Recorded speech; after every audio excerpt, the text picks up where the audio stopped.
नमस्कार. महाराष्ट्र योजना कॉर्नरमध्ये आपल्या सर्वांचे स्वागत आहे. आजच्या व्हिडिओच्या माध्यमातून आपण बघणार आहोत की ज्या महिलांचे थकीत राहिलेले हप्ते आहे व त्यांना का बरं नाही मिळाले, म्हणजेच की मुख्यमंत्री माझी लाडकी बहीण योजनेचे जे हप्ते आहे त्यांना का बरं नाही मिळाले, आपण संपूर्ण माहिती आजच्या व्हिडिओमध्ये बघणार आहोत. त्याआधी तुम्ही जर माझ्या चॅनलवरती पहिल्यांदा आला असाल तर चॅनलला लाईक, सबस्क्राईब आणि शेअर करायला विसरू नका. चला तर तुमचा जास्त वेळ न घेता आपल्या व्हिडिओला सुरुवात करूया. म्हणजेच की आता मुख्यमंत्री माझी लाडकी बहीण योजनेचा जो हप्ता आहे त्या बहिणी म्हणजेच की पात्र अपात्र का ठरतात.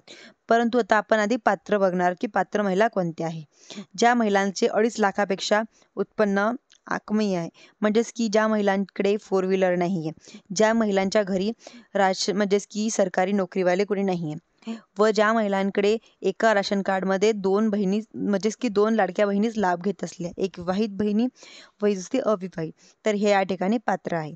आणि दुसरे अपात्र कोण आहे, ज्यांच्या घरी सरकारी योजनेचा लाभ घेत असाल आणि म्हणजेच की इतर योजनांमध्ये तुम्ही इन्कम टॅक्स भरत असाल, म्हणजेच की ITR भरत असाल आणि जर तुमच्यामध्ये 2.5 लाखापेक्षा जास्त उत्पन्न असेल किंवा तुमच्याकडे 4 चाकी वाहन असेल तर तुम्ही या ठिकाणी अपात्र ठरणार आहे. तुम्ही KYC करून देखील तुम्हाला या ठिकाणी यांचा हप्ता मिळणार आहे. व ज्या बहिणी KYC म्हणजेच की ज्यांची या योजनेमध्ये पात्र आहेत परंतु त्यांना अजून देखील हप्ता हा मिळाला नाही आहे, मधूनच बंद झालेला आहे, त्यांनी KYC केली तर त्यांचा हा बंद झालेला हप्ता पुन्हा सुरू होण्याची शक्यता आहे. म्हणजेच की भरपूर साऱ्या अशा बहिणी आहेत की त्यांचा जूनपासून बंद झालेला हप्ता होता, परंतु त्यांना आता सप्टेंबर महिन्याचा हप्ता देखील आता मिळालेला आहे.